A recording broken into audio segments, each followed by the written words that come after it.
Welcome back to the workshop with day 2 on this front door frame. If you're just joining the project here, this is what we're making. It's a huge front door frame made out of 4" by 6" Sapele sections for all the frame components. It's unusual because these frame moulded sections have got some huge sort of detailed mouldings in them, and it's reversed from the side lights to the door as well. So we've got an opening door and externally glazed and panelled side lights. So fairly complicated frame, especially when it gets up here to this joint where we've got these sort of diminished shoulders, miters, scribes and mitered joints in the corners.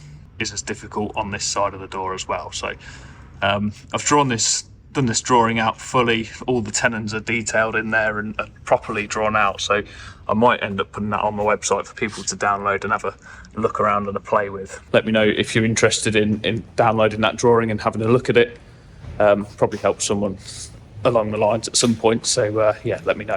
So this is where we got to. It's a bit spread out, but playing these down, and then because it's Sapele, well, I do it for all timbers, but especially hardwoods like this where you got like a double grain direction in the timber, you really easily get like tear out from the planer. So I push it through the wide belt sander to give me the best surface finish possible, so it's pretty much ready for painting when I'm done machining it. There are a couple of bits where it's not held up to the size that I wanted, but it's literally maybe 1/2 mil undersized, so I can just belt sand them pieces in once this has all been machined and ready to finish. So plans for today are to set all the mortises positions out. So just grab each component, put it on the bench. I usually write what part they are on the end of the piece of wood, so when you're planing it, it doesn't get wiped off with the planing process. Just take each piece, have a good look around it. Quality of your project now starts in how you orientate this piece of timber in that frame. So this is going to be my head, top section of the frame here, and I'm not using it as a transom because it's got these nasty sort of shakes in the top or this side of the face of the timber, and they're just horrible. So you wouldn't put that in a finished piece of joinery. That is a scrap piece of wood unless it's on the outside of the frame, which is what we can do with this head section. That'll be on the very top of the door frame against the wall, and luckily every other face is really clean. So give it a orientation mark, so a face mark. Face is always like the plain face of a door or a frame, so as you stand and look at a door, the sort of the tool section, the flat face of the door is the face mark, and it looks like that. So it's the reason it's on the narrow side of this frame is because the narrow side is the one you see. That is your face of your door frame.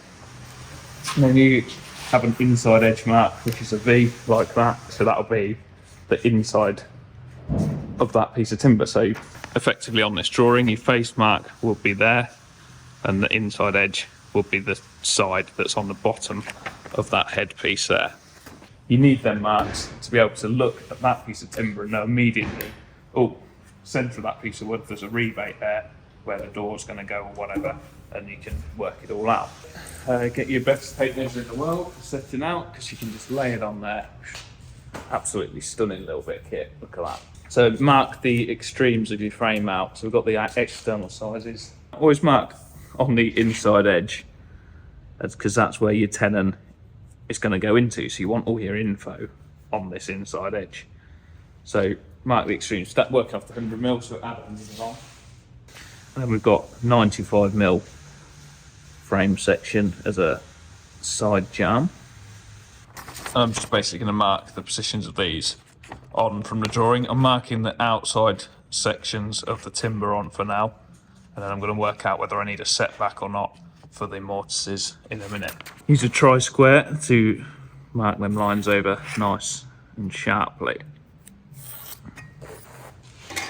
That's the outside of where my joint's going. Okay, so this is where the drawing's really handy to see if we need a setback or not. And by setback, I mean for the mortise position. So you can see where this section of frame is mortised and tenon. The tenon goes into the transom of the frame here with a mortise and tenon on that position. So you can see that this piece of timber here is full thickness as it travels in and mortises into that frame. So where I've marked this line for the extreme edge of this piece of timber on my head, which is this joint up here, I can just look on the drawing and see that there's no setback required. The reason you would need a setback is if this rebate was deeper than the position of the mortise. So if your mortise was effectively in the rebate just here, and you marked this line on here and then mortised it, the mortise would be in sort of in line with that position there. You'd end up with a big hole in your piece of joinery where you rebate it away. You effectively cut the edge of the tenon away and end up with a gap in your joinery. So we need to check all these positions. I don't think there's any setbacks anywhere on this frame. So just took the head off of the frame there, and you can see where the mortise positions are going to lie. So I can just use them outside lines to mortise and take the width of the mortise position off of the frame from this drawing. Basically, I've positioned that mortise position, the rebate depth from the back edge of the frame. All my setting out's pretty simple because there's no setbacks. I'm just working to these two outside lines. The position of the mortise in this plane of the timber is, I've worked out that I can just do it in line with the two rebate faces. So the rebate for where the door is going is going to be 67mm deep. So I've marked that on with this pencil line here. 67mm is made up of, it's going to be roughly a 55mm thick door. There's about 5mm of draft seal.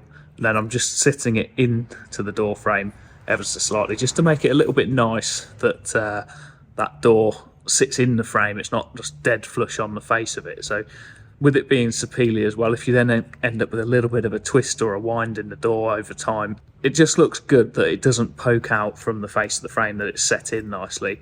It makes a little bit of a tricky detail with the latch I'm going to be using. Deal with that when we get to it.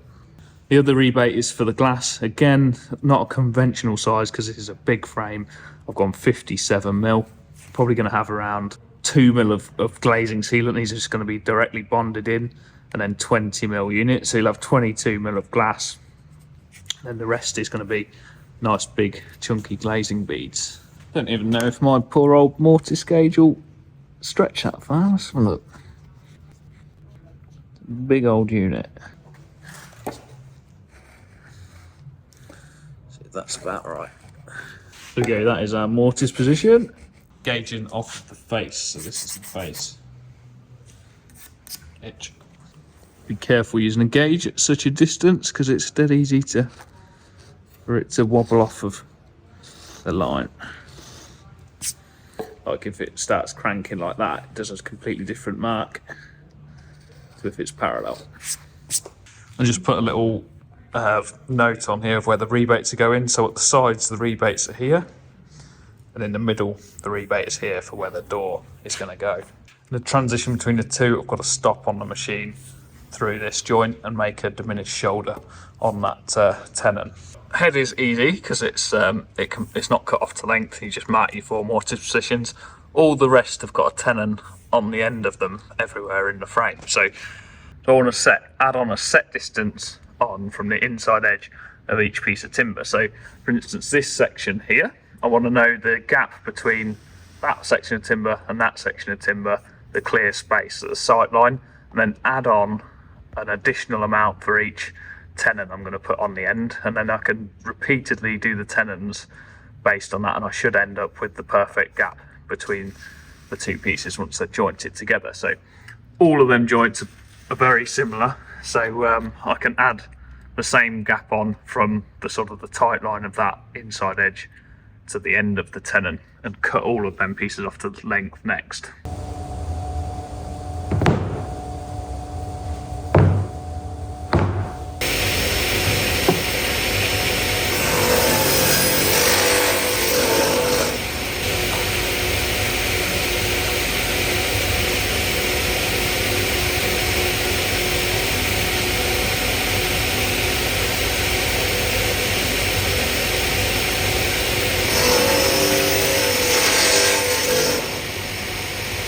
So here we've got the transom, this one, next to the head, because they're in the frame together.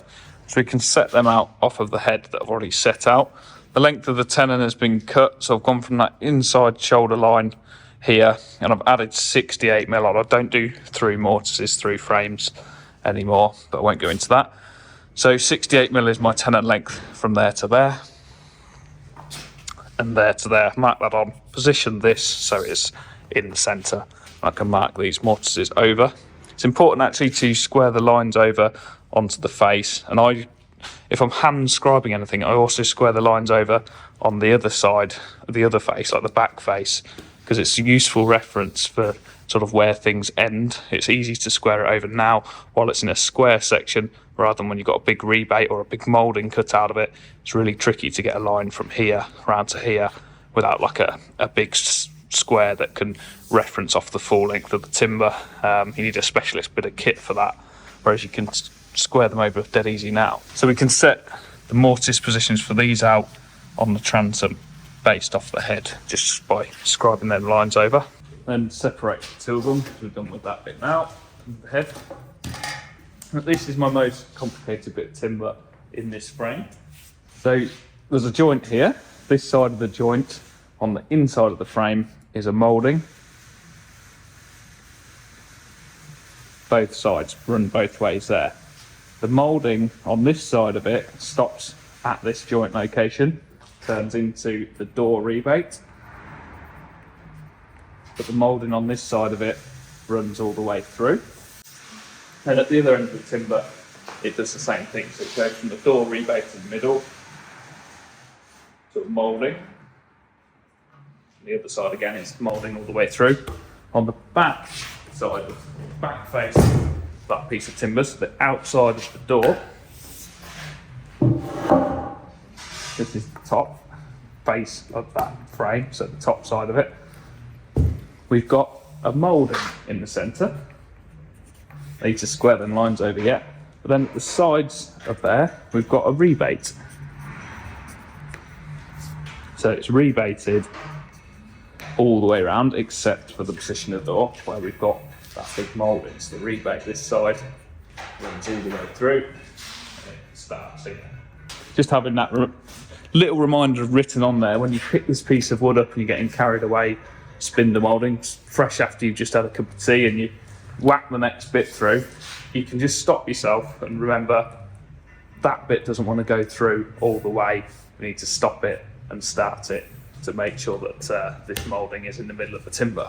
Really easy mistake to make is to run a moulding all the way through when it needs to stop. Square them lines over on the transom all the way around, because that mortise is going right through, and I want the lines on the back of the piece of wood as well, so that when I'm hand cutting them scribe, I've got a good reference point as to where that piece of timber is going. Next little detail with setting out is this down here.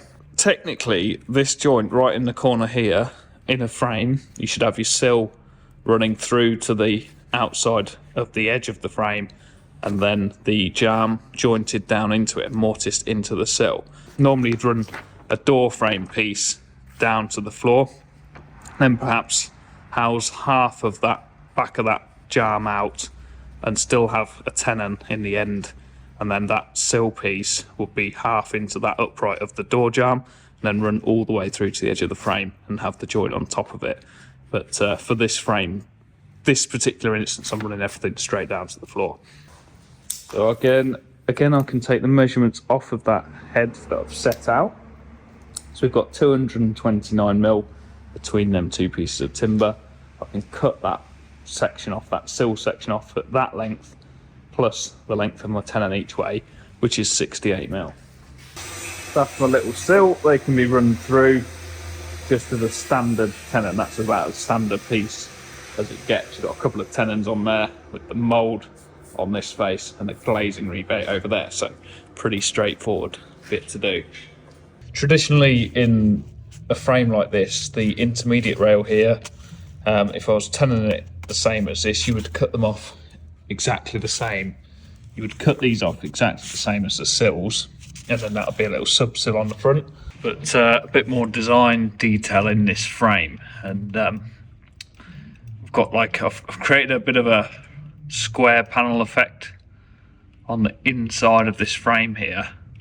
So it just deepens it below this little shelf that I've put in. So I'm going to make that up out of 2 separate components, and this piece is the only bit that will get tenoned. If I can hold it in the camera, it's a bit weird. This piece is the only bit that will get tenoned into the frame, and that'll be a separate piece of wood. So this is a different size. I can cut it off to length and tenon it from the back face, set it up so it's the same as the other pieces, but it is a completely different component to them other frame sections. So I'll cut that out of these smaller bits. This is more a traditional frame size. That's like a normal piece of door frame material, and this is what we're using for this door frame. It's quite funny, comical. Outer jambs of the frame, just clamp them so they're nice and flush at the same length, and then I can set out from them, the same setting out is these 2 like intermediate jambs. So you know a tenon is going to be 68mm from the square we've cut on the end of them. Then we've got a measurement off the drawing. So that's my 2 pieces there, cut off for them intermediate rails. So they're 68mm longer than them marks on the jambs. I'm lucky with this frame, I've not got any weathering. If that had a sill bevel on the outside, the joint at the bottom of that piece of wood would be different to the joints at the top. So the joints are actually relatively simple in that respect. And then with them 2 outer jambs sat next to the door frame jambs, which are the lower middle jambs here, these ones, they're all sat next to each other. And we can mark out this intermediate rail that's running through and square them across everything so they're all in the same place relative to each other, and then we can square them round all them pieces. Now we're all set out, we've got to set up for the tenons. So in order to do the first cut on the tenons, which is going to be like the sides of the tenons, either side of the tenon to make up that piece, we've got to work out the height of these shoulder lines here. So I'll show you how I do that on a piece of wood, but effectively we've got to work out the depths of these mouldings, so the depth of the rebate and then the depth from the sort of face of the inside edge of the timber here down to where that moulding line finishes. So you may remember in the canopy video I used this cutter to make up part of the canopy combined with another one, and we got that big swooping piece of moulding. Well, when I designed this cutter, I made sure that it fitted both that canopy moulding and the task for creating the profile on this piece. So I sort of halved the price of the cutter because I could use it for 2 jobs. So from a drawing, these 2 scribe lines are effectively how big the moulding is going to be. And that's going to be made up from a bead cutter like this. So the outside edge of this bead cutter is going to be on that scribe line. It's going to cut something like that. I can draw that on. So that cutter is going to cut that out of my piece of wood. Hopefully you can see that. Then I've got to come in with this one, but in this orientation. And according to my drawing, it's around 50mm back to the point at which that comes out the wood. But this cutter has got to go from sort of the rounded edge of that bead there and exit the timber somewhere on that 50mm line. So I'm just going to check that that is right, because what I don't want it to do is sort of have a hollow in that moulding. It's going to look a bit weird. So I want it to go from that point there parallel and then come out like that. So I'm just going to check that position, but I can adjust that now and base it on the cutters rather than my drawing, because the cutters are what I've got. So I think it was about right, to be fair. The cutter's going to sit something about that angle there, and it was... Sorry, but this is a legendary amount of noise in the camera.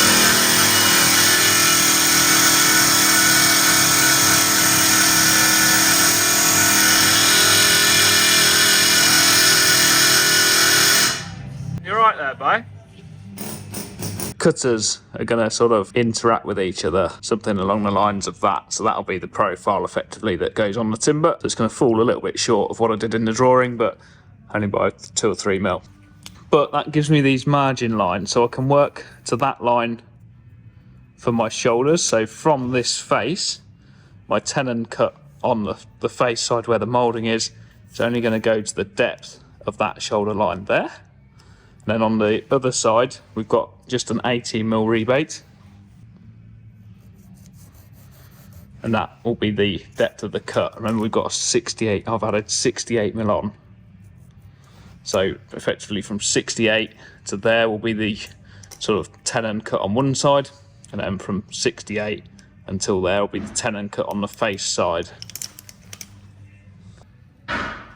This is my pattern piece. I can score thin lines on as a tenon.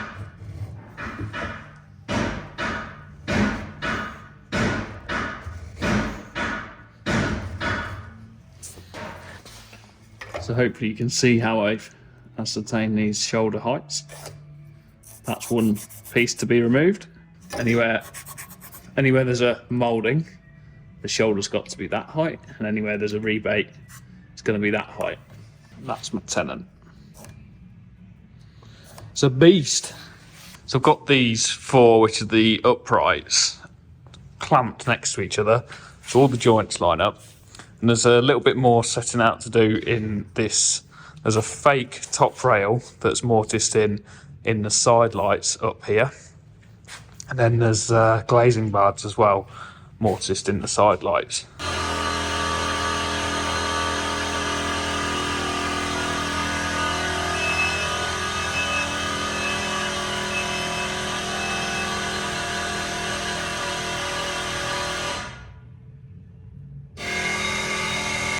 Right, I lost where I am after that. Right, the complication lies in the fact that we want 35mm thick bars in the door to have individual panes of double glazed unit. That's sort of the minimum timber thickness, which is perfectly fine. We want the same width glazing bar in the side lights, but we also want to keep this sort of nice chunky staff bead beading round because it looks sort of nice and architectural and fancy. So that break point there leads us with, we can't have this beading mitered round the individual pane of glass. So kind of done something a little bit against the rules, and there'll be a couple of panes of glass here with a capping bead that goes between them that is sort of plant on, but there'll be two different panes of glass between them, between that bit of bead. So a little bit unusual, but yeah, that's how it's going to be. And then this door style piece up here will mortise in this location with like a 16mm tenon mortised into the rails as well. So that will be nice and strong and mortised in here. Just to show you what that looks like on the inside edges, a little bit complicated. This setting out line is going to be my main piece of timber. That is the transom. These are the two outer pieces. These are the intermediate ones, which the door will hang off. So that's going to be the main transom. These are obviously tenoned into the transom. So that's the sight line of the piece of timber. Then we've got the basically the fake top door rail. So this will be in the side light of glass. This fake door rail will be, that's inside sight line there, will be the same position as it will be on the door when it's hanging, so that all lines through. And I've set back 15mm from that line. Piece of timber that makes this up is rebated and then tenoned into this door jamb. So the tenon is less the thickness of the rebate because the rebate removes the tenon. So that will be the position of the mortise for that top piece that makes up the fake sort of top rail of the side lights. That mortise extends into the other piece because this other piece is rebated at the position that comes in. So a little bit complicated, won't go into that. This is your glazing bar. I am going to make a proper mortise glazing bar so that it sort of ties the frame together. I can get a screw through in it very accurately, and it'll just help to nip all this nice and parallel down the whole length. So yeah, 5mm in the middle. These are 35mm pieces with 15mm rebate. So very delicate little piece there, but we'll get a little mortise in that just to position it properly. And at the bottom here, the 59mm is my one of them. Then the little bit up is my setback, and that will eventually be machined out the face. It's these little shelves here, so a little bit complicated again. So that shelf is the 18mm rise that I've got on here, so that'll effectively make up the glazing rebate, but my mortise only needs to be the height of that piece of wood there. So that's them set up, and that's going to be the conclusion of this video. So that is setting out the mortises for a really complicated frame, and I've probably got no viewers left, maybe 5 viewers left that are actually interested in this type of stuff.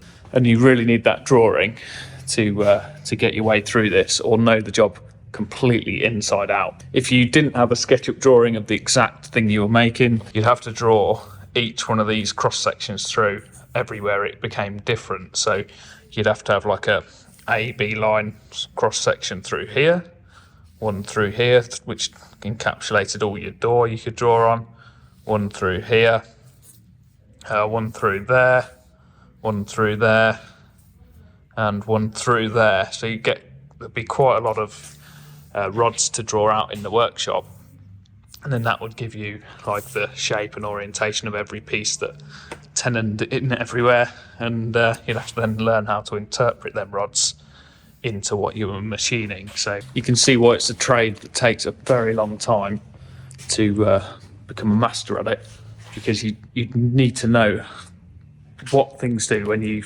machine a piece out of somewhere, how it will affect another piece, and know all that inside out when you're dealing with this complicated stuff. So find out in the coming videos whether I've got the ability to be able to do this without making too many mistakes.